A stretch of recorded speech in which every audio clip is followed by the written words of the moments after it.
तो सबसे पहले भगवान एक व्यक्ति हैं या फिर एक सिर्फ ज्योति है? आप में से कोई बताइए, आपको क्या लगता है? क्या लगता है और क्यों लगता है, दोनों चीजें बतानी है, सिर्फ ये नहीं। जैसे हमने जाहिर क्वेश्चन बोलिए ना फिर से। भगवान एक व्यक्ति हैं या फिर एक वो निराकार है जिनका कोई आकार नहीं है, बस एक शक्ति है, उस शक्ति से ही सारे कार्य हो रहे हैं। तो यही चीज आपको बताना है विद लॉजिक के साथ, फिर हम आपको आगे शेयर करें। Very important thing. Yes,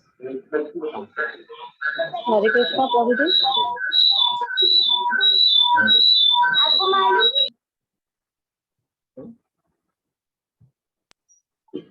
yes हरे प्रभु जी। लगता है भगवान एक व्यक्ति है, जिसमें हम उसको ऐसे भी कनेक्ट कर सकते हैं कि वो 6 ऐश्वर्य से पूर्ण है और हम लोग वो अंश मात्र है, हम सब जीव जंतु में, हम सब मनुष्य में भी हम लोग देख सकते हैं।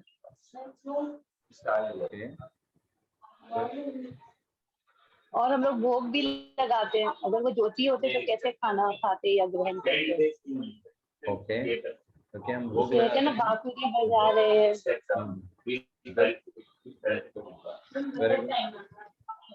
हरे कृष्णा प्रभु जी। हरे कृष्ण। प्रभु जी, भगवान एक व्यक्ति है, वो तो हमें पता ही है, वो निराकार नहीं है, तो उनका साकार रूप है। जैसे कि जो भगवान इतने रूप में अवतरित हुए हैं, तो उनको देख के हम सीखते हैं उनके आचरण से कि हमें क्या फॉलो करना है। तो इससे भी एक हमें पता चलता है कि भगवान का साकार रूप है। अगर वो निराकार होते तो वो उन्होंने इतने अवतार लिए हैं, किसी में तो वो निराकार रूप में आते, किसी में तो ऐसा होता है। हमें तो उनके हर अवतार का नाम पता है, हमें फोटो में देखा है, उनकी कहानियां, लीलाएं पास टाइम सुनी है। तो इससे हमें ये अंदाजा लगता है कि भगवान साकार रूप में एक व्यक्ति है। ओके, ऐसा हो अगर कोई व्यक्ति बोले कि वास्तविक रूप में तो भगवान निराकार हैं, लेकिन कभी कभी अवतार लेते हैं, रूप में आते हैं, क्योंकि हम तो निराकार को देख ही नहीं सकते, इसलिए भगवान कभी कभी साकार बन करके आ जाता है। अगर कोई ऐसा बोले तो आप उसको क्या बताओगे? शास्त्रों में तो ऐसा कहीं नहीं लिखा है प्रभु जी, जैसा आपने सिखाया है कि हमें शास्त्रों से ही एग्जाम्पल लेना चाहिए या साधु से या किसी गुरु से। तो कहीं से भी ऐसा तो सुना नहीं है कि भगवान निराकार है, हमेशा यही सुना है कि भगवान का साकार रूप है। ओके, गुड, बढ़िया। देखिए हम ये क्यों डिस्कस कर रहे हैं, क्योंकि हमें बहुत वैरायटीज ऑफ पीपल मिलेंगे और उनके अलग अलग कंसेप्शंस होते हैं, अलग अलग उन्होंने जगहों से सुना होता है, मायावादी फिलॉसफी सुना होता है। तो जब तक हम स्ट्रांगली हम नहीं समझेंगे चीज़ों को, तब तक एक अच्छे तरीके से उनको बता नहीं सकते। बाकी लोगों को छोड़िए, अगर आजकल की जनरेशन को भी आप देखेंगे, हो सकता है आपको पूरा फुल बिलीफ है, आपको अंदर फेथ है भगवान के ऊपर, बट जब तक आप आजकल की जनरेशन को लॉजिकल तरीकों से नहीं बताओगे, साइंटिफिक तरीकों से नहीं बताओगे, है ना, वो जो आपको अंडरस्टैंड करने वाले हैं नहीं। तो हमें उनको समझाना पड़ेगा कि तुम जो सोचते हो, तुम्हारी जो वैज्ञानिक सोच है, एक्चुअली वो ब्लाइंड फेथ है, वो ब्लाइंड है। और कैसे भगवान को समझना और भगवान को एक व्यक्तित्व के रूप में स्वीकार करना, ये वास्तविक वैज्ञानिक चीज, ये कोई अंधविश्वास नहीं, ये उनको समझाना है ना, इसलिए हमको पहले अच्छे से समझना पड़ेगा। That's very important. और कोई कुछ बताना चाहता है कैसे भगवान? ये रूपाली माता जी ने कहा ना निराकार वाला, तो इसको हम लोग ऐसे भी तो देख सकते हैं ना कि अगर जब भगवान जो है सर्वशक्तिमान है, मोस्ट पावरफुल, तो ये तो उनके ऊपर है ना, अगर साकार है तो निराकार भी तो ले सकते हैं। तो मतलब सही है, लेकिन भगवान अगर चाहे तो निराकार भी ले सकते हैं, जैसे उनका जो रेज निकलता है शरीर से, वो भी तो ब्रह्म ज्योति है। Correct correct correct. तो बाद में चैतन्य महाप्रभु ने वो दोनों को जोड़ के बताया था ना, विद्या वेदा वेद कॉन्सेप्ट, तो इसको ऐसा समझ सकते हैं। बिल्कुल बिल्कुल। मूल रूप से भगवान क्या है, जैसे आपने बोला कि भगवान निराकार ले सकते हैं, दैट्स ओके, लेकिन मूल रूप में भगवान क्या है? भगवान क्या निराकार है या साकार है? प्रभु जी ये भी हो सकता है, भगवान व्यक्ति है बट हम जैसे साधारण व्यक्ति नहीं है वो, कि अगर किसी को अगर समझाना हो तो वो मतलब साधारण व्यक्ति नहीं है, पहले तो ये चीज रहेगा। फिर भगवान हर समय लीला करने आते हैं, और आज की जनरेशन को हम एग्जाम्पल के थ्रू ही समझा पाएंगे, अदरवाइज उनको वैसे नहीं समझा पाएंगे। कि जैसे एक एग्जांपल दे सकते हैं कि ये पानी है, जैसे तो अपने पास तो नदी से आ रहा है, तो ये नदी कहाँ से आई? मतलब जैसे अपन देते हैं लिफ्ट वगैरह के भी देते हैं सिस्टम की, वो अपने आप बटन दबाई तो अपने आप ऊपर चली गई, बट उसके पीछे कोई ना कोई कुछ ना कुछ करने वाला रहता ही है ना। तो वैसे ही हमारे इस धरती पे कुछ ना कुछ जो भी कुछ हो रहा है मीन्स नेचुरल में, वो सब भगवान ही कर रहे हैं। ये चीज उनको समझाना होगा। जिस तरीके से वो साइंस को विश्वास कर रहे हैं, कभी देखे तो नहीं है कि ना लिफ्ट कैसे बनी है, कैसे नहीं हुई है, बट वो विश्वास कर रहे हैं। तो वही चीज हमको बताना होगा कि उसी तरह तुमको भगवान पे भी विश्वास करना होगा कि ये पानी है, पेड़ है, ये सब भगवान ने दिए हैं बोल करके। तो ये चीज है, हो सकता है तो प्रभु जी। अरे बहुत अच्छा बताया माता जी, वेरी गुड। और कोई कुछ बताना चाहता है? हरे कृष्णा प्रभु जी। हरे कृष्णा। ये संतोष माता जी। हाँ, वो आप कुछ बताना चाह रहे हैं? मैं रोज भगवान को भोग लगाती हूँ, तो भगवान खाना खाते हैं, उनके हाथ पैर मुंह सभी कुछ है। हाँ अगर करेक्ट, बहुत अच्छा, ये भी एक अच्छा लॉजिकल है। Very good. हरे कृष्णा प्रभु जी। हरे कृष्णा। यस मंजू माता जी। प्रभु जी, जैसे हम लोग कोई खाना खा रहे हैं, गेहूं है, चावल है, कुछ भी है, अगर भगवान इनको नहीं बनाते तो हम लोग ऐसे जैसे प्लास्टिक खा रहे हैं, ऐसे लगता, मुझे रोज ऐसा एक्सपीरियंस होता है कि अगर हम लोग इसको चबाते ही रहते मुंह में ही रहता है, लेकिन ये जाके हजम भी हो जाता है और ये गल भी जाता है। तो ये भगवान की कृपा है सब प्रभु जी। ओके, तो भगवान, मेरा क्वेश्चन था कि भगवान को साकार रूप में हम कैसे स्वीकार कर सकते हैं। इसको बहुत अच्छे तरीके से हमें समझना हो तो एक चीज हम समझ सकते हैं। देखिए, हम संसार में अगर चारों तरफ देखते हैं तो भगवान की जो इंटेलिजेंस है वो हमको दिखाई देती है। कैसे इंटेलिजेंस देख पाते हैं कि भगवान के पास कितना बुद्धि है ना? क्योंकि एक सामान्य सी चीज को बनाने के लिए कितनी बुद्धि लगती है ना? जैसे अब अगर हम बात करें, हम लोग फ्लाइट में बैठते हैं 2 घंटे में भारत के इस छोर से दूसरे छोर पहुंच जाते हैं, है ना? अब आप जरा सोचो, कितना आश्चर्यजनक बात है ना कि एक फ्लाइट में जहां पर आप बैठे हुए हो, आपके साथ आपका सामान है और लगभग 150-200 लोग बैठे हुए हैं, वो सब आसमान में उड़ रहे हैं। इंटरेस्टिंग सब आसमान में उड़ रहे हैं बिना, आप सोचिए, और इतना सारा सामान सब ले करके वो आसमान में इतना ऊपर, बादलों के ऊपर वो व्यक्ति उड़ रहे हैं, 2 घंटे में वो इस छोर से दूसरे छोर पहुंच जा रहे हैं।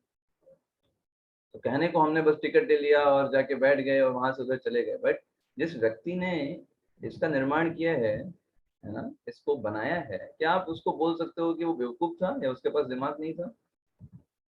ऐसा बोल सकते हो? बताइए।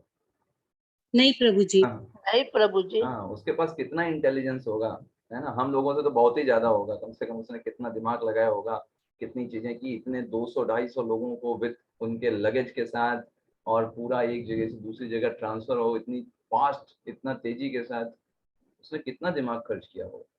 तो ऐसे ही जब हम अपने आसपास की सृष्टि को देखते हैं, हम देखते हैं कि भाई, हमें नहीं पता भगवान साकार या निराकार, लेकिन एटलीस्ट इतना तो पता है कि जो भी व्यक्ति है वो बहुत बुद्धिमान व्यक्ति है, वेरी वेरी इंटेलिजेंट पर्सन। ठीक है, बुद्धि तो है, इतना तो समझ में हमको आ जाता है भगवान को देखकर, क्योंकि हम लोग सिर्फ एक परिवार को मैनेज करने में हमारी हालत खराब हो जाती है, वो भी हम सही से मैनेज नहीं कर पाते, सबको सही तरीके से डील नहीं कर पाते। भगवान इतनी बड़ी सृष्टि को डील कर रहे हैं, अनेक ब्रह्मांडों को डील कर रहे हैं, जिनके बारे में साइंटिस्ट बता भी नहीं पाए अभी तक। तो जो भी है वो एक इंटेलिजेंट पर्सन है, ये कोई कॉमन सेंस का व्यक्ति भी बता सकता है। सेकेंड थिंग, जब हम नेचर में देखते हैं, जैसे सुबह का समय देखिए, कितना सुनहरा समय लगता है। आप एक फूल को देखिए, कितना सुंदर दिखाई देता है। ऐसे ही आप अगर हिली एरिया में जाइए, कितना सुंदर सुहावनी मौसम आपको वहां पर नजर आता है।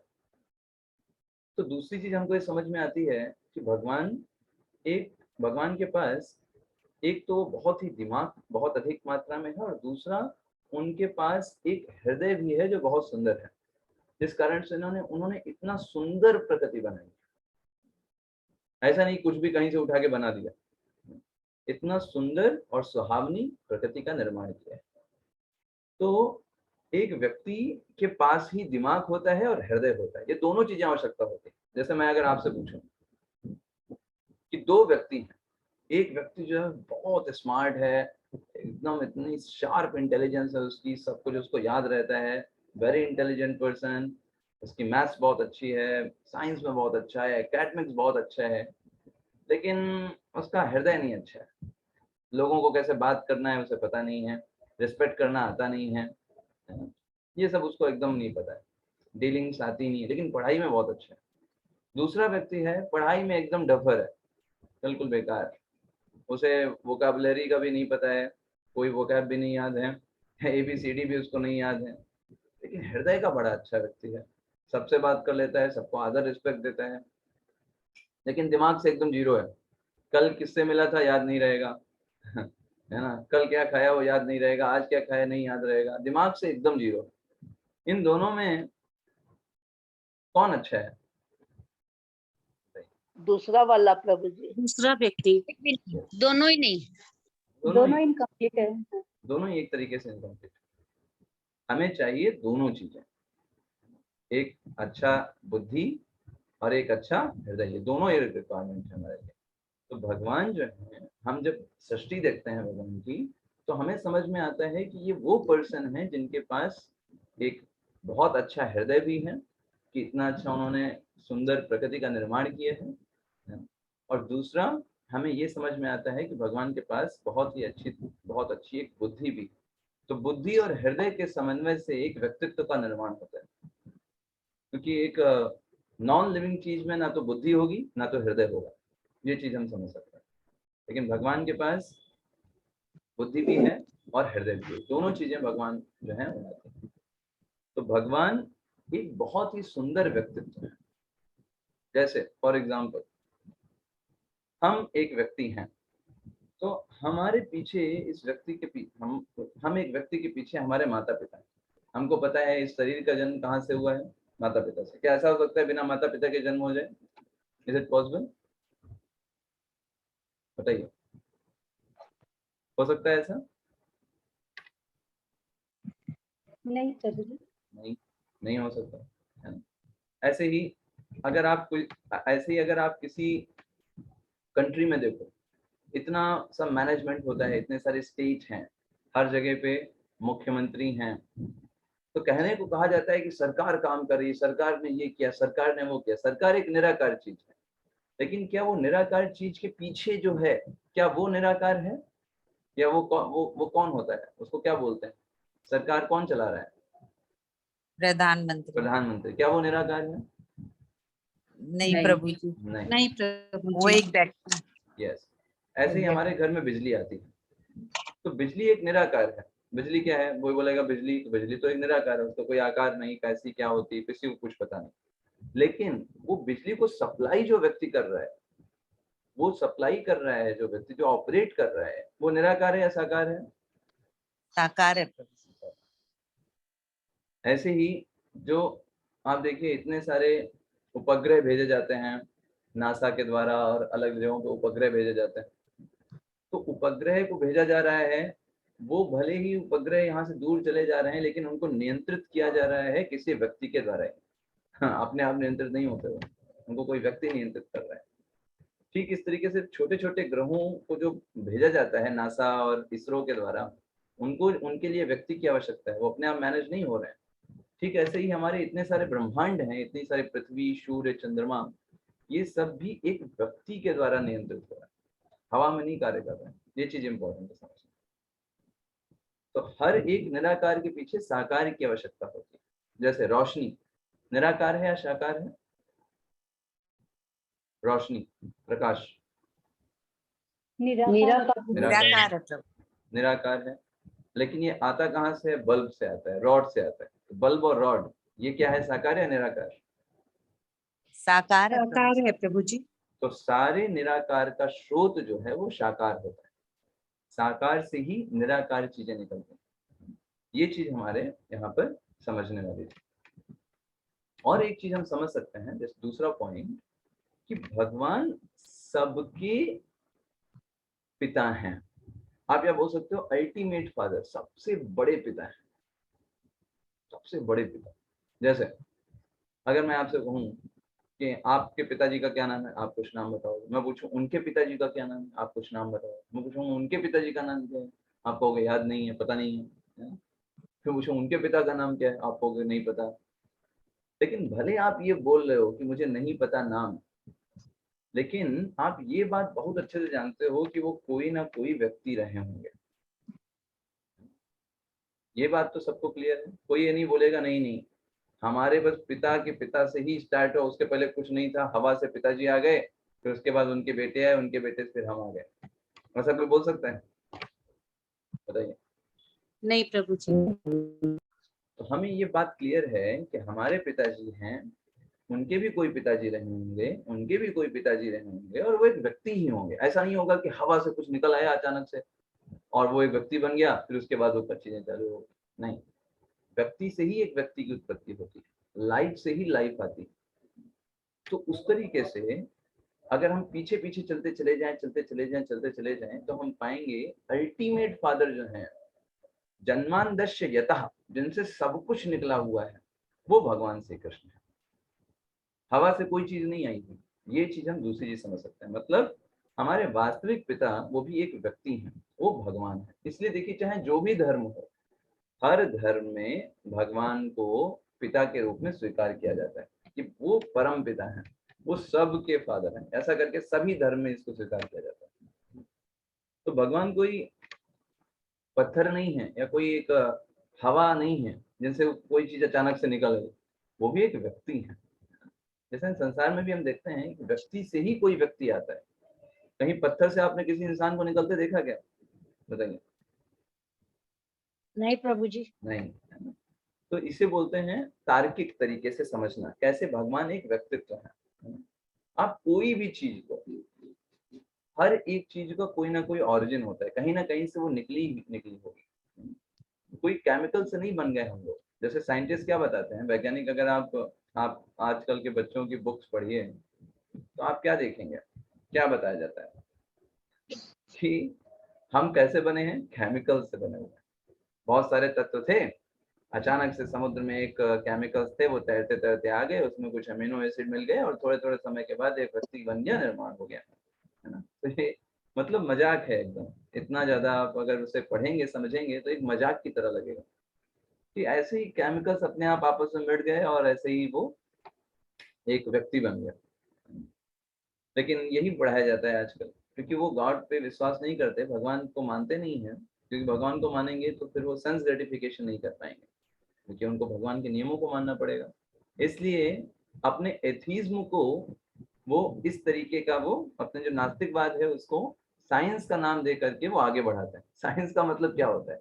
जिस चीजों को आप प्रूव कर सको, जिन चीजों को आप वेरीफाई कर सको, उसको साइंस बोलते हैं ना कि आप अपने मन से ही बना दिया, आपको पता ही नहीं है कुछ, है ना, आपने वहां देखा जाकर कैसे निर्माण हुआ, नहीं, आपने बस अपने आप एक थ्योरी बना दिया, उस थ्योरी के ऊपर कार्य कर रहे हैं।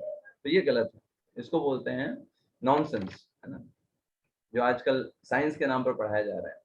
जैसे वो क्या बोलते हैं, क्या कई सारे हाइड्रोजन आइटम्स आए, कई सारे ऑक्सीजन आइटम आए, मिल गए, H2O पानी बन गया और इतना सारा पानी आ गया। अरे भाई, तो इतना ज्यादा हाइड्रोजन और ऑक्सीजन जो था उसको किसी ने लाया होगा ना, अपने आप वो आ गया अपने पास में, कोई ना कोई व्यक्ति रहा होगा ना। तो जब कोई एक शीशा है और आप मान लीजिए अपने घर में बैठ के टीवी देख रहे हैं और शीशे से एक बहुत बड़ा एक पत्थर आता है और शीशे से टकरा करके आपके टीवी में जाकर के लग जाता है और फूट जाती है टीवी, तो पहला काम आप क्या करोगे? First work what will you do? बताइए। देखेंगे कि कौन है खिड़की के बाहर। हाँ, है ना। आप ये नहीं देखोगे अरे कितना टीवी में क्या फूटा, आप ये देखोगे, वो बाद में देखेंगे, पहले ये देखें फेंका किसने, उसको कुछ बोलें, उसको बुलाएं, उसको डांटें। क्योंकि आपको पता है कि ये चीज हवा में नहीं आ सकती। कोई ना कोई, जहां भी कोई कार्य हो रहा है उसके पीछे कोई ना कोई शक्ति कार्य, कोई एक व्यक्ति कार्य कर रहा होगा, वो शक्ति अपने आप नहीं आएगी। ठीक ऐसे ही इतनी बड़ी सृष्टि में जो कार्य हो रहे हैं, बारिश हो रही है ना, जो गर्मी हो रही है, सर्दी हो रही है, सूर्य निकल रहा है, चंद्रमा निकल रहा है, ये हवा में नहीं हो रहा है सब कुछ, है ना। भगवान 9वें अध्याय में क्या बोलते हैं? 9वें अध्याय के 10वें श्लोक में, किसी को याद है? वेरी फेमस श्लोक है। 9वें अध्याय का 10वां श्लोक। Anybody remember? प्रभु जी यही श्लोक है क्या? भूमिरापो नलो वायु, नहीं ये वाला नहीं है, ये है 7वें माया अध्याय का। दयाक्षेण प्रभु जी, माया दयाक्षेण हाँ यस, मया दक्षिण प्रकृति, ये किसने बताया? प्रकृति सूयते सचराचरम हाँ वेरी गुड शिल्पा माता जी। हेतु नानेन कौनते जगत द्विपरिवर्तते। करेक्ट करेक्ट, बहुत बढ़िया। तो 9वें अध्याय के 10वें श्लोक में भगवान बताते हैं मया अध्यक्षीण प्रकृति, मेरी अध्यक्षता में कार्य करती है प्रकृति, मैं जैसा बोलता हूँ वो करती है। श्रीमद् भागवतम में भी कपिल देव भगवान माता देवती को बताते हैं जितना भी कुछ कार्य हो रहा है मेरे भय के कारण हो रहा है। आग में जो तपन है वो मेरे डर के कारण है, वायु जो चलती है वो मेरे डर के कारण चलती है, सूर्य में जो ताप है वो मेरे द्वारा है, मैंने बोला है इसलिए उसके अंदर ताप है। तो भगवान बताते हैं कि ये भगवान के द्वारा सारी चीजें हो रही हैं। अगर कोई व्यक्ति बोले ये सब अपने आप चल रहा है और उसको वो साइंस का नाम देता है तो उससे बड़ी बेवकूफी और तो कोई है नहीं, है ना। तो अभी हम चलेंगे और एक इस चीज को और अच्छे से समझने का प्रयास करेंगे कई और एक्सप्लेनेशन के द्वारा। तो मैं आपको एक पीपीटी शो करता हूँ, जस्ट उसमें कुछ हम पढ़ेंगे जो हमारे काम की चीजें। तो एक पीपीटी है, उसको राधे श्याम प्रभु ने बनाया था, उसका नाम है did we evolve branches to benches. मतलब क्या है? ब्रांच का मतलब होता है कि शाखाएं, शाखाएं, करेक्ट है ना, पेड़ की शाखाएं। और बेंचेस मतलब जहाँ पे हम पढ़ाई करते हैं, जहाँ पे बेंच पे बैठ करते हैं। क्या मतलब हम ब्रांच से बेंच पे आए हैं क्या? क्या मतलब हम पहले बंदर थे, जैसे आजकल के साइंस में पढ़ाते हैं कि पहले आप बंदर थे, फिर धीरे धीरे आप बड़े हो गए, बंदर के बाद आप मनुष्य बन गए और सिविलाइज्ड हो गए, ऐसा करके वो बताया जाता है। तो इसको कैसे हम, किस तरीके से हम इसको काट सकते हैं उसको हम समझेंगे। तो दो व्यू हैं, एक को बोला जाता है कंटेम्प्ररी वर्ल्ड व्यू, मतलब आजकल के समाज में विज्ञान के नाम पर जो चीजें बताई जा रही हैं, और दूसरा है वैदिक वर्ल्ड व्यू, मतलब जो हमारे शास्त्र हमको बताते हैं वो क्या स्थिति है। तो अभी टॉपिक है सोर्स ऑफ कॉस्मोस, मतलब कैसे ये प्रकृति बनी, ठीक है, ये टॉपिक है। तो कैसे प्रकृति बनी, तो देखिए आज का विज्ञान क्या बताता है, वो बताता है कि हर एक चीज कैसे आई है, एक बहुत बड़े विस्फोट से आई है। अगर आप बच्चों की कॉपियां पढ़िए विज्ञान की, वहां क्या बताया जाएगा, प्रकृति का निर्माण कैसे हुआ, एक बहुत बड़ा एक विस्फोट हुआ, इतना बड़ा विस्फोट हुआ कि उससे सब कुछ बन गया, पृथ्वी बन गई, सूर्य बन गया, हवा बन गई, है ना, पानी बन गया, सब कुछ एक विस्फोट से। भगवान को कोई काम नहीं है, भगवान कोई जगह नहीं है वहां पर, है ना। और बिग बैंग, उसको नाम दिया जाता है big bang theory, big bang सिद्धांत, मतलब एक बड़ा सा बैंग हुआ। उसके हिसाब से बड़ा सा बैंग कैसे हुआ, एक बहुत छोटा पॉइंट था जिसमें बहुत ज्यादा अनंत ताप था, बहुत ज्यादा उसके अंदर ताप था, उसके अंदर बहुत ज्यादा घनत्व था, उसके अंदर वो बहुत ही छोटा था वो पॉइंट। और वही छोटा पॉइंट जो है जिसको हम एक्सप्लेन नहीं कर सकते, बता नहीं सकते, किसी भी तरीके से प्रूव नहीं कर सकते, गणित से भी हम उसको सिद्ध नहीं कर सकते, उस छोटे पॉइंट में बहुत जोरदार विस्फोट हुआ और उसके कारण ये सब कुछ बन करके तैयार हो गया। वाह, वेरी गुड। ये विज्ञान बताता है, इसे आजकल का विज्ञान स्वीकार करता है। अच्छा, वैदिक वर्ल्ड व्यू क्या है, वैदिक शास्त्र क्या समझाते हैं? भगवान ने इन सब चीजों को, पूरे ब्रह्मांड, पूरी सृष्टि का निर्माण किया है और इसको बहुत ही सिस्टमैटिक, ऑर्डरली, हार्मोनियस वे से इसको बनाया हुआ है। ये वैदिक शास्त्रों को बताता है।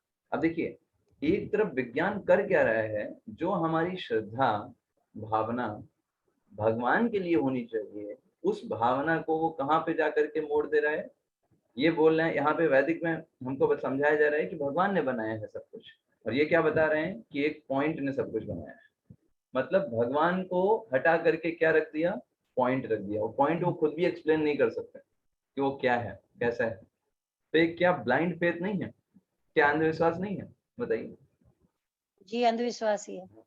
क्या आप ये बताओ भाई, वो पॉइंट के बारे में अगर ऐसी बात है तो बताइए वो पॉइंट क्या था। आप खुद ही बोल रहे हो कि हम उसको प्रूव नहीं कर सकते, क्योंकि वो इतना छोटा पॉइंट था, वो उसको ना हम गणितज्ञ तरीके से प्रूव कर सकते हैं, ना मैथमेटिकली प्रूव कर सकते हैं, ना फिजिकली उसको वेरीफाई कर सकते हैं कि इतने छोटे में कैसे पूरी सृष्टि बन गई, कैसे पूरा ब्रह्मांड आ गया उस छोटे से पॉइंट के विस्फोट से, उसको वो एक्सप्लेन नहीं कर सकता। तो इस तरीके से ये साइंस कैसे सृष्टि निर्माण हुई इसके बारे में हमको गलत तरीके से समझाता है। अब आप सोचिए, इतना सुंदर ये सृष्टि निर्माण हुआ है, क्या आपको लगता है ये कोई विस्फोट से बना हुआ है? नहीं, ये हमारे गैलेक्सी का पिक्चर है। अगर आप बहुत पीछे जाएंगे तो ऐसे ही पूरा व्यू दिखाई देता है, छोटे छोटे ग्रह हैं, सबके ऊपर अलग अलग तरीके से जीवन है। तो ये बिग बैंग है या बिग ब्रेन है, आपको सोचना है। बिग ब्रेन मतलब भगवान, और बिग बैंग मतलब सिर्फ एक छोटा सा पॉइंट और विस्फोट से सब कुछ अपने आप हो गया। मान लो विस्फोट से अगर हुआ भी तो भाई विस्फोट कोई करेगा ना, या अपने आप विस्फोट हो जाएगा। विस्फोट जब अगर हो रहा है तो उसमें कोई करने वाला होना चाहिए। ठीक है, चलो विस्फोट हुआ, विस्फोट से कभी कोई चीज का निर्माण नहीं होता है, विध्वंस होता है उससे। क्या विस्फोट से कोई बिल्डिंग बन जाती है? क्या विस्फोट से कोई व्यक्ति बन जाता है? क्या आपने ऐसा सुना कि भाई कल विस्फोट हुआ 4 आदमी नए पैदा हो गए? सुना आपने कहीं ऐसा न्यूज में? नहीं प्रभु जी। नहीं। लेकिन यहाँ पर वो समझा रहे हैं कि बिग बैंग हुआ, एक बड़ा विस्फोट हुआ, उससे सब कुछ बन गया, सारे पशु पक्षी बन गए, सब बन गए, सारे लिविंग बींग्स आ गए। तो मतलब टोटली वो आपको मूर्ख बनाता है। वहीं भगवत गीता में भगवान 10वें अध्याय में क्या बोलते हैं? ये 10वें अध्याय का 8वां श्लोक है, अहम सर्वस्य प्रभवो, मैं सारी चीजों को, मुझसे ही सारी चीजें जो है आती हैं और इन सारी चीजों का स्वामी मैं। मत्तः सर्व प्रवर्तते, प्रत्येक चीज मुझसे निकली हुई है। जैसे आप देखिए भगवान, ये जो भगवान है कौन से विष्णु है, कोई बता सकता है? लास्ट टाइम डिस्कस किया था। गर्भोदकसाई गर्भोदय विष्णु, ये वाले भगवान जी क्षीरोदकसाई है। क्षीरोदकसाई है। नो, दो नाम बताए, दोनों गलत है। कारणोदकसाई प्रभु जी। कारणोदकसाई प्रभु जी। कारणोदकसाई विष्णु, ये कारणोदकसाई विष्णु। देखिए कारणोदकसाई विष्णु हमने क्यों बोला, क्योंकि देखिए इनसे ब्रह्मांड निकल रहा है। दिख रहे हैं आपको ब्रह्मांड? और अगर ये गर्भोदकसाई होते तो इनकी नाभि से ब्रह्मा जी निकल रहे होते, लेकिन वो नहीं है, इनके रोम रोम से ब्रह्मांड निकल रहे हैं। तो ये कारणोदकसाई विष्णु है, या इन्हीं को हम महाविष्णु बोलते हैं, ऐसा आप समझ सकते हैं।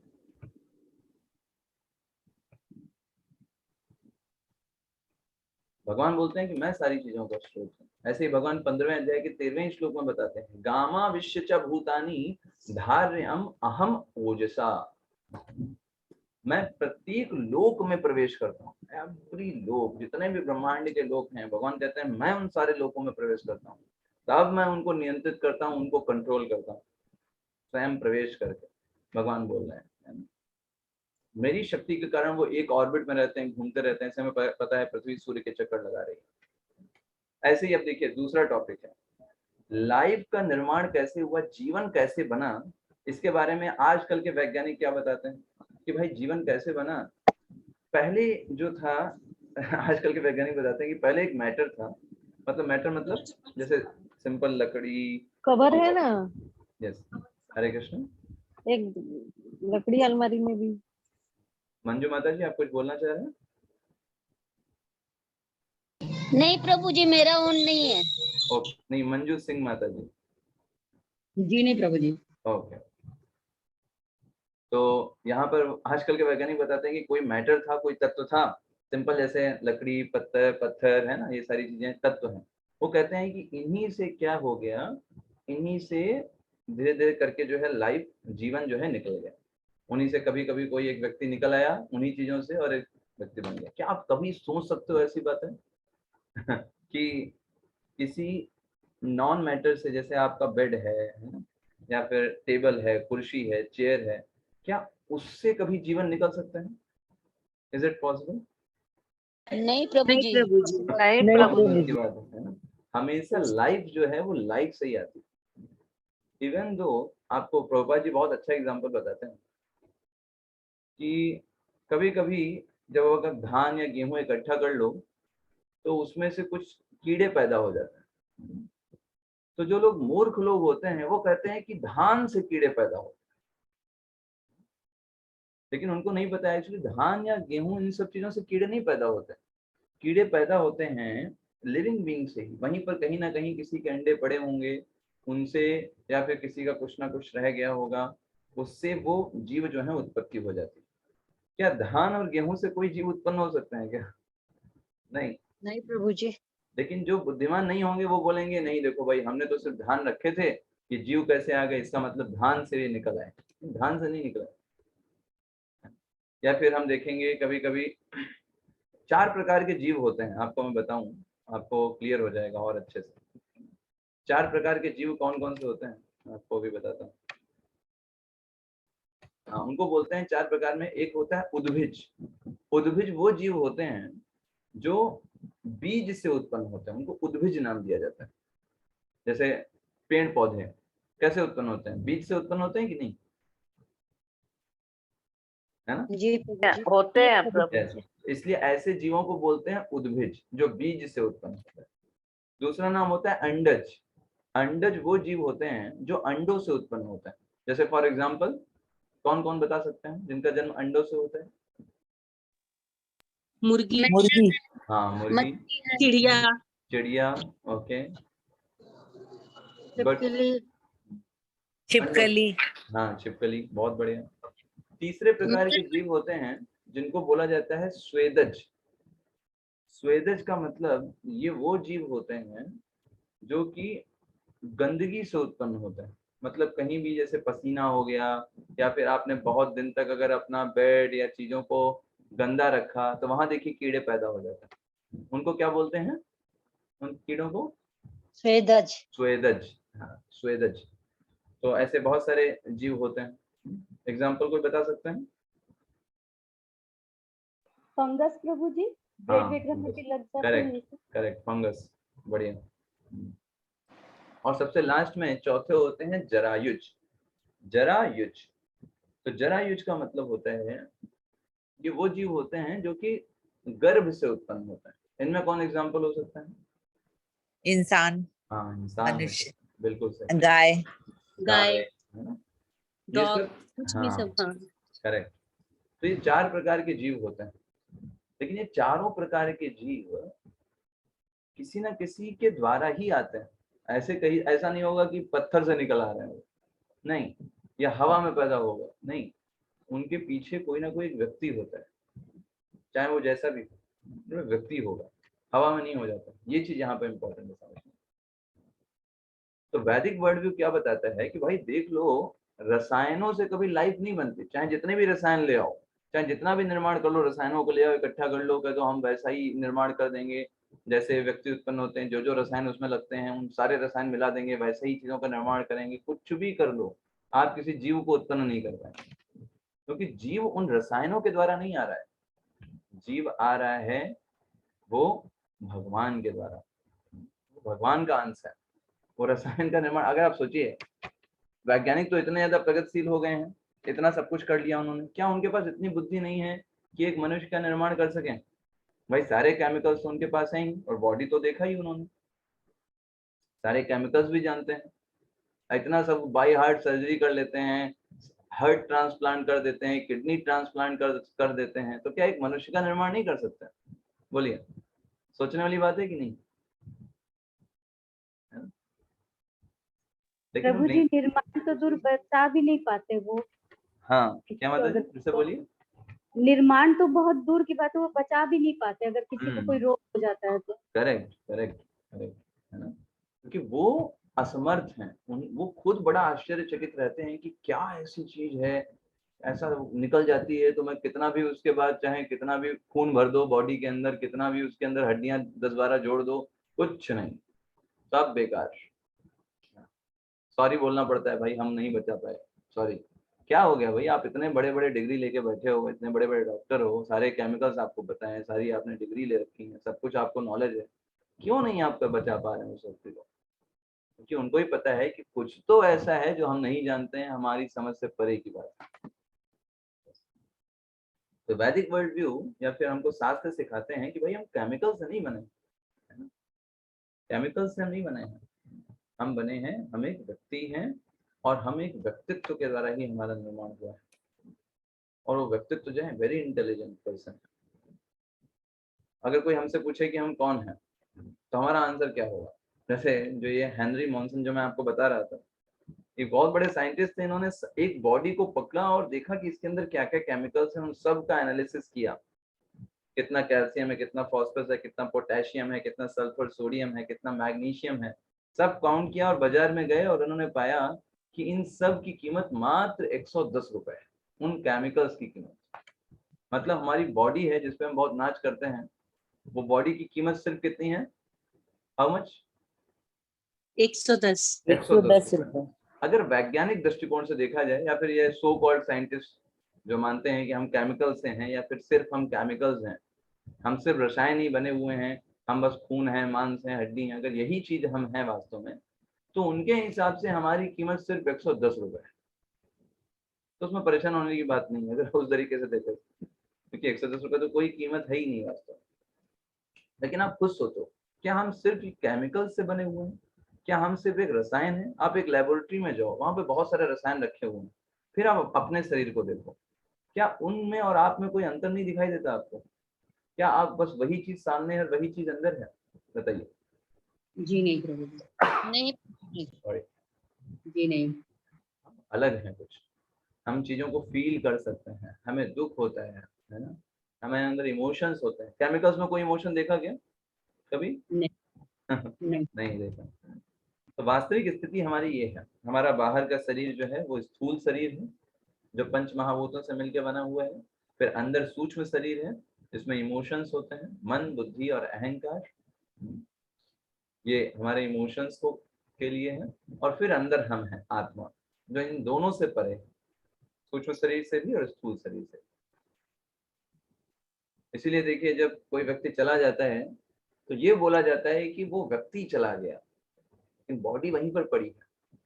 कभी ये नहीं कहा जाता कि वो व्यक्ति जो है वो जो व्यक्ति है वो उसका विनाश हो गया। नहीं, व्यक्ति का कोई विनाश कभी नहीं होता, बॉडी वहीं पर रहती है। वो बोला था चला गया, वो नहीं रहा, बहुत दूर चला गया, इन सब चीजों को यूज किया जाता है, क्योंकि सबको पता है कि असली व्यक्ति जो था वो आत्मा थी, ना कि शरीर था।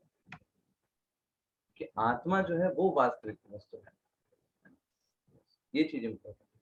जैसे हमारे लिए हम देखते हैं, अगर कोई एक, मान लीजिए एक बहुत ही सुंदर तरीके से अगर कोई एक ड्रामा चल रहा है, तो उस ड्रामा को देख करके जो कोई व्यक्ति होते हैं, हो सकता है उनको बहुत खुशी हो, उनको कभी रुआसी आए, है ना, किसी सीन को देख करके। लेकिन क्या कभी कैमरे को कभी ऐसा कुछ फील होगा?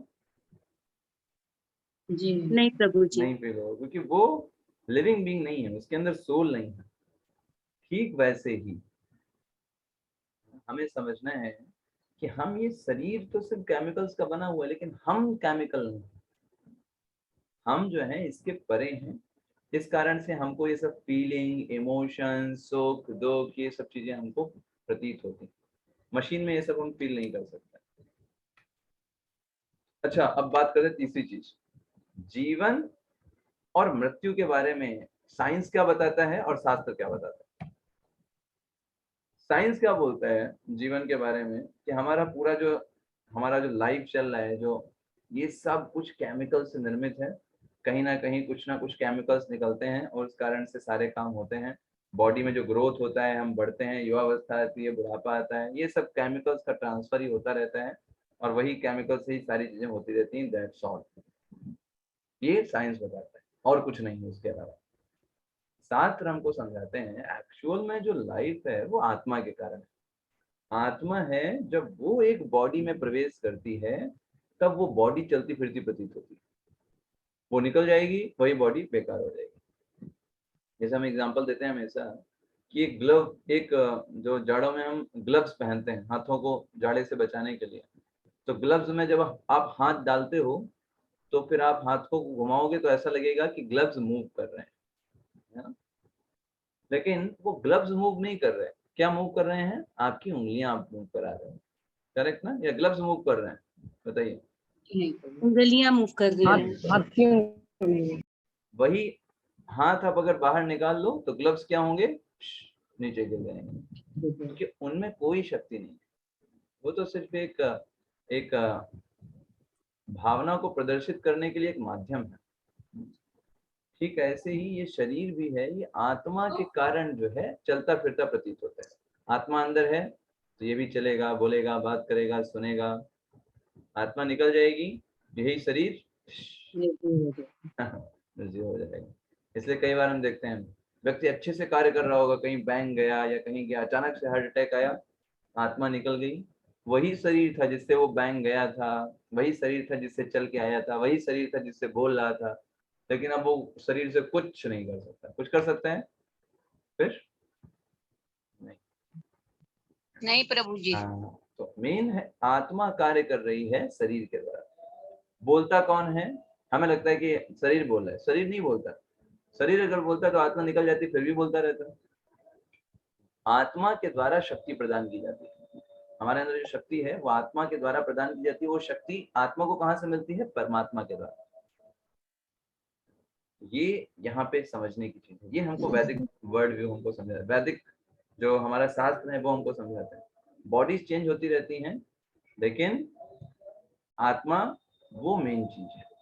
जैसे एक बार एक वैज्ञानिक श्री प्रभुपाद से पूछा, प्रभुपाद जी मुझे तो लगता है कि भाई हमारा शरीर तो बस रसायनों से मिलकर के बना हुआ है, और क्यों हम लोग आत्मा के बारे में सोचें? क्या जरूरत है आत्मा के बारे में सोचने में? इसमें क्या समस्या है?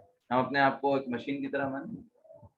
तो प्रभुपाद जी उसको आंसर देते हैं, अच्छा तो आप मुझे बताइए, अगर आपका शरीर सिर्फ एक मशीन है तो क्या कभी एक मशीन दूसरी मशीन के साथ मिलकर के तीसरी मशीन को जन्म दे सकती है?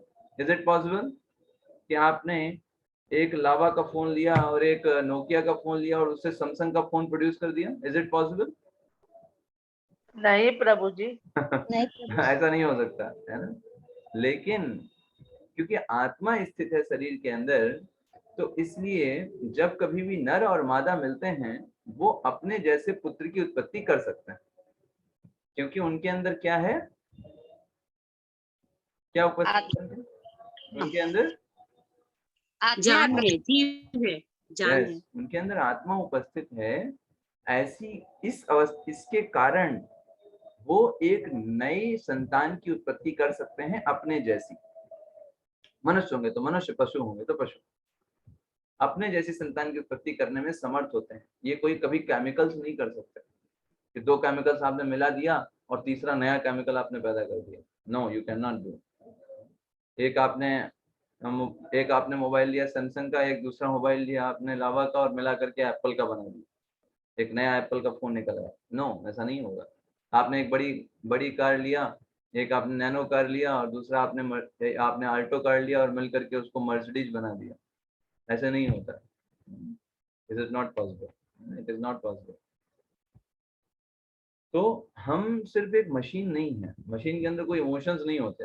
अभी मान लीजिए मोबाइल है, आपको गुस्सा आ गया, मोबाइल को पटक दोगे जमीन पर, क्या मोबाइल फिर से आकर के आपको बोलेगा आपने क्यों पटका, मैं तो अच्छा आदमी हूँ, मैं तो आपको फोन से बात कराता हूँ सबसे? वो आकर के बोलने वाला है क्या? नहीं प्रभु जी। नहीं बोलेगा वो कभी, है ना, क्योंकि वो मशीन है, उसके अंदर कोई लिविंग बीइंग नहीं है। लेकिन अगर आपने एक व्यक्ति को धीमे से तमाचा भी मार दिया, वो आकर के आपसे 10 बार पूछेगा कि आपने ऐसा क्यों किया, क्योंकि उसके अंदर इमोशंस है, उसको बुरा लगता है। ऐसे ही आप जब कभी ट्रेन में जा रहे हैं, आप 10 घंटे ट्रेन में सफर करते हैं, एक सीट पर बैठे हुए हैं, आपके पास आकर के कोई बेटा होता है, वो आपकी गोदी में आकर के बैठ जाता है, 2 घंटे से हो गए बैठे हुए, वो आप बोलते हो भैया बहुत दर्द होने लगा, उठ जाओ कहीं दूसरी गोदी में बैठ जाओ। लेकिन जिस सीट पर आप बैठे हो 10 घंटे से, वो सीट कभी बोलती है कि भैया उठ जाइए, 10 घंटे से आप हमारे ऊपर बैठे हुए हैं? बताइए। नहीं प्रभु जी। नहीं, क्योंकि उसके अंदर चेतना नहीं होती। लेकिन हमारे अंदर चेतना है, हमारे अंदर चेतना है क्योंकि हमारे अंदर आत्मा है। आत्मा के कारण चेतना है, हमको फील होता है, दर्द फील होता है। तो ये आत्मा की उपस्थिति के कारण। शरीर में जो परिवर्तन हो रहे हैं वो तो हो ही रहे हैं, वो आत्मा के कारण, अदरवाइज वो नहीं होते। जैसे कोई व्यक्ति अगर बचपन में ही अगर शरीर को त्याग देता है, आत्मा निकल जाए, क्या वो युवावस्था में जाएगा? बताइए। नहीं। नहीं कॉमन सेंस है कि नहीं? हाँ, उतना ही शरीर रह जाएगा। अगर ये केमिकल्स के द्वारा ही हो रहा है तो ठीक है भाई, केमिकल्स हो रहा था तो उसको युवावस्था में जाना चाहिए था, क्योंकि केमिकल तो काम करते ही रहेंगे। लेकिन नहीं, एक बार आत्मा निकल गई तो जिस अवस्था में वहीं पे वो ड्विंडल हो जाएगा, खत्म। 6 प्रकार के चेंजेस होते हैं क्योंकि आत्मा प्रेजेंट है। 6 प्रकार के चेंजेस होते हैं शरीर में आत्मा के कारण, बाकी सब में नहीं होते। बाकी सब जैसे हम नया नया मोबाइल बनाया आपने, तो ऐसा नहीं होने वाला है कि मोबाइल धीरे धीरे बड़ा होगा। 2 साल हो गए, थोड़ा मोबाइल और बड़ा हो गया, अरे रे भाई अब मोबाइल बड़ा हो रहा है, वेरी गुड।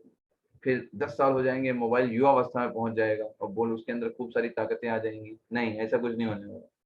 वो मोबाइल जो है जैसे बन के आया है वो सीधे खराब ही होना है। उसमें कुछ बढ़ोतरी नहीं होने वाली, कुछ भी विकास नहीं होने वाला। लेकिन जब आत्मा उपस्थित होती है किसी शरीर में तो उसमें विकास होता है। देखो छोटे बच्चे होते हैं, हम सभी इतने बड़े आते हैं गोदी में, फिर हमें विकास हुआ, धीरे धीरे बड़े होते हैं। बड़े होने के बाद फिर हम कुछ देर रहते हैं, इस स्थिति में रहते हैं, फिर युवा अवस्था में प्रवेश करते हैं। फिर हमें अपने जैसे बच्चों को उत्पन्न करने की क्षमता होती है, उनको उत्पन्न करते हैं। फिर हमारा धीरे धीरे इस शरीर का क्षय होता है और शरीर जो होता है विनष्ट हो जाता है। लेकिन मेन चीज है वो है हम आत्मा, उसको मारने में कोई सक्षम नहीं, उसको कोई नहीं मार सकता। नैनम छिंदन्ति शस्त्राणि नैनम दहति पावका न चैनम क्लेन्दयन् तापो ना शोषयति मारुता। ना कोई मार सकता है, ना कोई काट सकता है, ना कोई भिगा सकता है। तो भगवान भगवत गीता में इसी बात को बार बार समझाते हैं, अर्जुन तुम ये शरीर नहीं हो, तुम आत्मा हो। तुम्हारे लिए शरीर एक वाहन की तरह है ना, और इसलिए तुम्हें इसका प्रयोग करना है उस आत्मा के बेनिफिट के लिए। ये कॉमन सेंस की बात है। आप मान लीजिए कार में बैठे हुए हैं, कार आपके लिए है या आप कार के लिए हो, बताइए। कार हमारे लिए प्रभु जी। हमारे लिए है। यस, तो उसी दृष्टिकोण के साथ हमको शरीर को देखना चाहिए। हमारा उल्टा होता है, हम सोचते हैं कि हमारे लिए कार है, ये अच्छी चीज है ना। अगर आप कार के लिए अपने आप को सोचोगे तब दिक्कत हो जाएगी। मतलब क्या है? मतलब ये है कि आप अपना समय इस शरीर को किसकी सेवा में लगा रहे हो, कार को किसकी सेवा में लगा रहे हो, खुद की सेवा में। खुद की सेवा कैसे हो सकती है? जब भगवान से जोड़ा जाए तब उस सबसे अच्छी चीज हो सकती है। अगर कोई ये शरीर को बाकी सब भोगों में लगा रहा है तो वो शरीर के लिए अच्छा है, आत्मा के लिए अच्छा नहीं है। शरीर को अच्छा लगेगा, फॉल्स आइडेंटिटी के कारण उसको अच्छा लगेगा, मैं ये खा रहा हूँ, मैं यहाँ एंजॉय कर रहा हूँ, लेकिन आत्मा के लिए वो अच्छा नहीं है। आत्मा के लिए क्या चीज अच्छी है कि उसे भगवान से जोड़ा जाए, भगवान से कनेक्ट किया जाए। तो इवन दो शरीर का भी हम ध्यान रखते हैं, सारी जरूरतें पूरी करते हैं सिर्फ इसलिए ताकि आत्मा की जरूरत को फुलफिल किया जा सके। फॉर एग्जाम्पल, जैसे आपको दिल्ली जाना है, तो दिल्ली जाने के लिए आपको कार की आवश्यकता है। तो कोई बोले अरे भाई दिल्ली आपको जाना है, कार में पेट्रोल डलाने की क्या जरूरत है, कार को पड़ी रहने दो। तो ये तो गलत बात है कि नहीं? क्योंकि कार से अगर आपको जाना है तो कार में पेट्रोल डलाना पड़ेगा या नहीं डलाना पड़ेगा, बताइए। यस और no? Yes Prabhu ji. Yes. In same way हमको समझना है, बहुत ही आसान सी चीज है।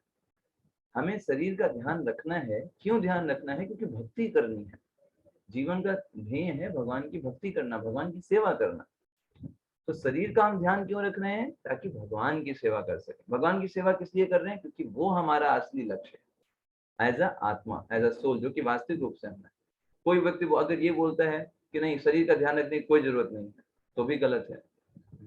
और कोई व्यक्ति बोले कि सिर्फ और सिर्फ शरीर का ध्यान रखना ही है, आत्मा को कोई केयर मत करो, वो भी गलत है। दोनों लोग गलत है। मतलब एक व्यक्ति जो ये बोले अरे गाड़ी में पेट्रोल क्यों भरा रहे हो, गाड़ी में हवा क्यों भरा रहे हो, जाना तो तुमको दिल्ली है ना, गाड़ी को क्यों टेक केयर कर रहे हो, ये भी गलत बोल रहा है, क्योंकि जाएंगे तो गाड़ी की मदद से ही। और दूसरा व्यक्ति ये बोले कि भाई गाड़ी में बहुत अच्छे से पेट्रोल भराओ, सुबह से पेट्रोल भराना चालू करो, शाम तक उसमें जितना भी हो सके बार बार पेट्रोल भरते रहो, चेक करते रहो अच्छे से, जाना कहीं मत, है ना। पेट्रोल भरते रहो, हवा भरते रहो, साफ सफाई करते रहो गाड़ी की, गाड़ी को एकदम नीट एंड क्लीन रखना, लेकिन चलाना मत, वो गड़बड़ है। तो ये व्यक्ति सही है? गलत है दी। नहीं प्रभु जी, गलत है। दोनों लोग गलत है। असली व्यक्ति क्या होगा? जो भाई जितना जरूरत था उतना पेट्रोल भराया, हवा भराया, अब चलो भाई, अपना काम है दिल्ली की तरफ चलना। ठीक ऐसे ही बुद्धिमान व्यक्ति क्या है, जितना शरीर को आवश्यकता है उतना खाया पिया, जितना शरीर को आवश्यकता है उतना हमने एक्सरसाइज किया, जितना आवश्यकता है सबकी टेक केयर किया, सबका ध्यान रखा, परिवार में सबको अच्छे से अच्छी रिस्पॉन्सिबिलिटी तरीके से उनको टेक केयर किया। अब फिर भगवान की सेवा में लग गए, क्योंकि मेन हमको पता है, मेन हमारा लक्ष्य वो है ना कि हम इतना सब बिजी हो गए पूरा मैनेज करने में, ये वो ये, कि भगवान के लिए समय नहीं है। ठीक ऐसे ही है कि पेट्रोल भराने में और हवा भराने में इतना बिजी हो गए कि यही भूल गए कि इसी गाड़ी से हमको दिल्ली जाना था। समझ में बात आई आपको? जी प्रभु जी। This thing is very important. Main लक्ष्य भगवान की सेवा है, बाकी सब चीजें हम उनको उसको अरेंज करने के लिए कर रहे हैं, परिवार की देखभाल कर रहे हैं, लोगों को ध्यान रख रहे हैं, लोगों जिम्मेदारियां निभा रहे हैं। ये सब हमको भगवान के पास लेकर के नहीं जाने वाला है। ये सब जो है तब हमको ले जाएगा जब हम भगवान की सेवा करते रहेंगे। इसके साथ साथ गाड़ी को बहुत अच्छे से हम पेट्रोल भरा रहे हैं, वो चीज हमको दिल्ली नहीं ले जाने वाली है। दिल्ली कौन सी चीज ले जाएगी? जब उसको हम चलाएंगे उस तरह। पेट्रोल भराने से दिल्ली नहीं पहुंच जाएंगे। That thing is very very very much important. तो इसको बोलते हैं balance, material duties and spiritual duties. हमको बैलेंस करनी, इवन दो कि हम आत्मा हैं लेकिन अभी हम एक शरीर में हैं, और इस शरीर की कुछ जिम्मेदारियां हैं, कुछ रिस्पॉन्सिबिलिटीज हैं।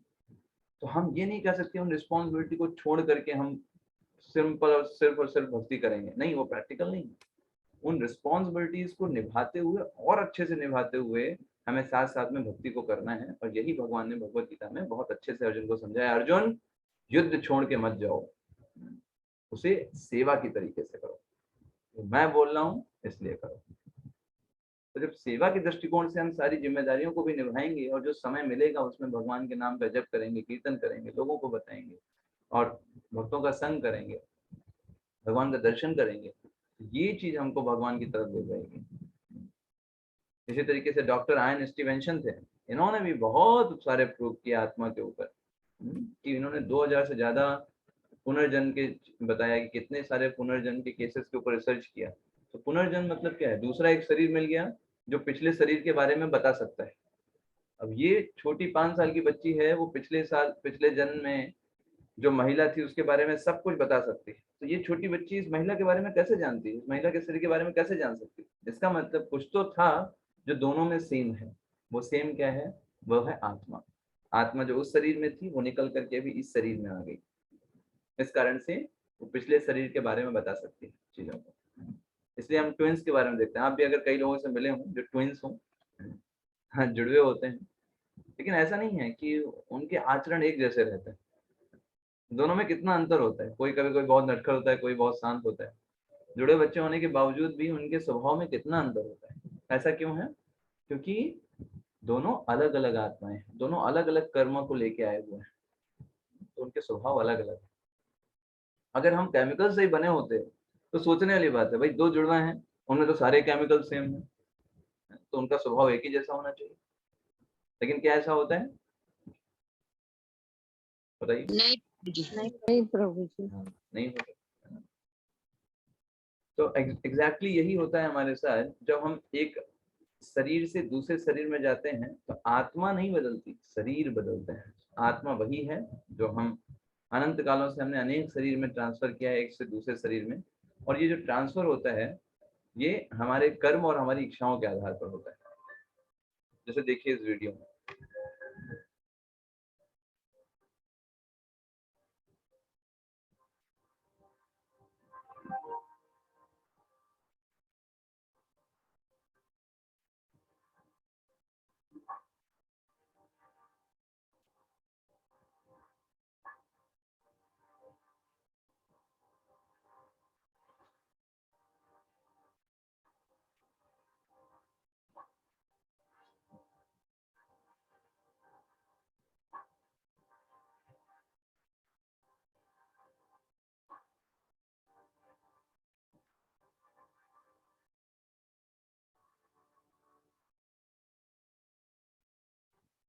समझ में आया आपको?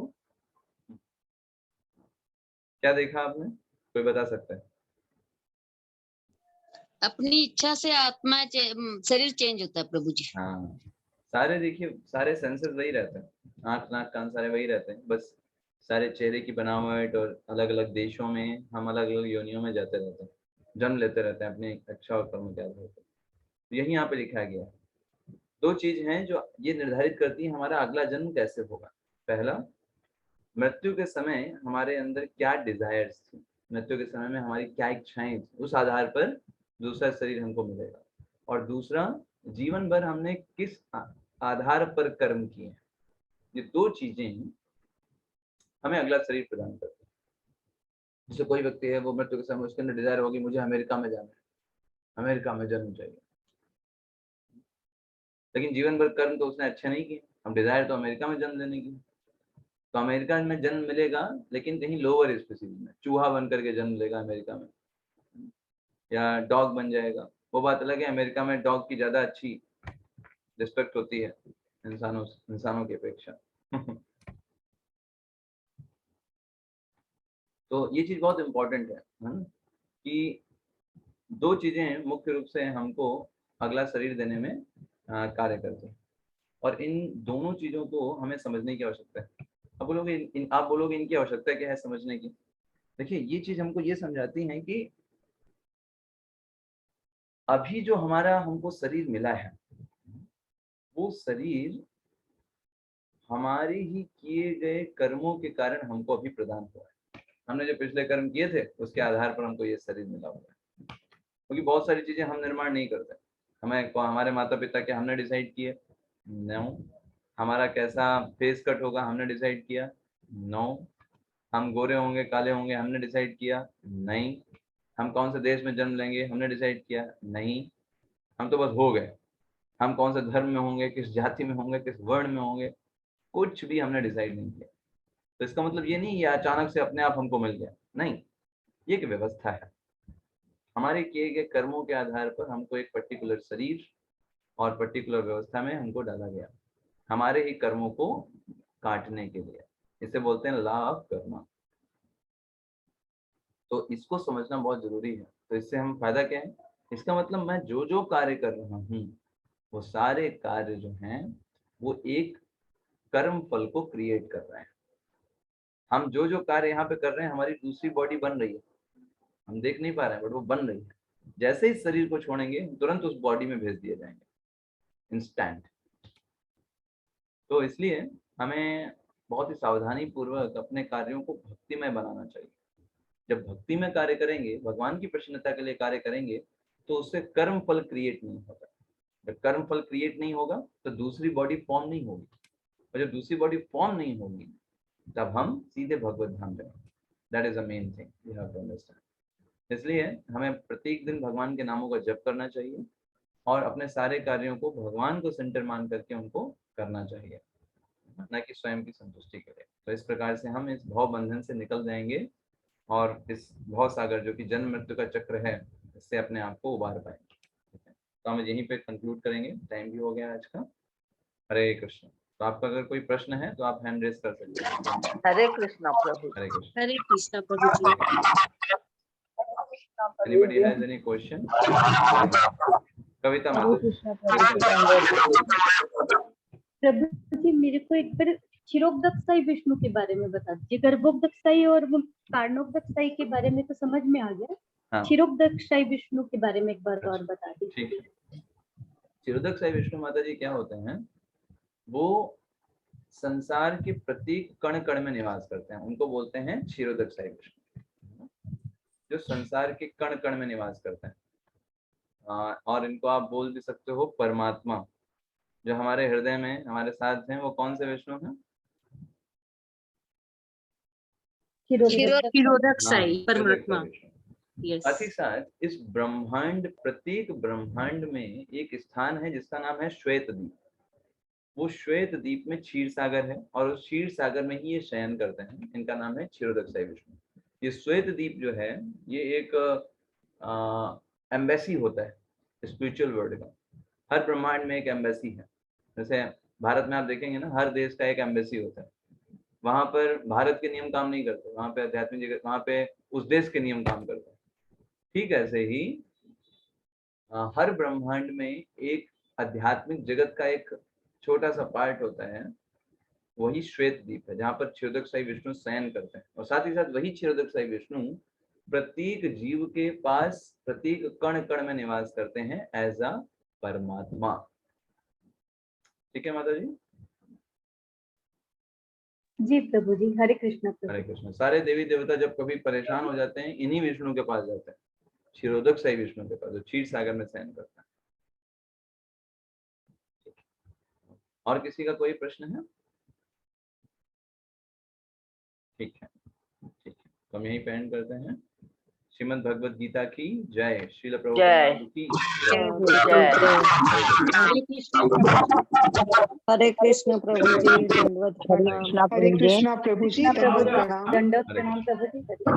हरे कृष्णा प्रभु जी। हरे कृष्ण। प्रभु जी, हरे कृष्णा प्रभु हरे जी। कृष्ण। हरे कृष्ण। हरे कृष्ण प्रभु जी, दंडवत प्रणाम। हरे कृष्ण।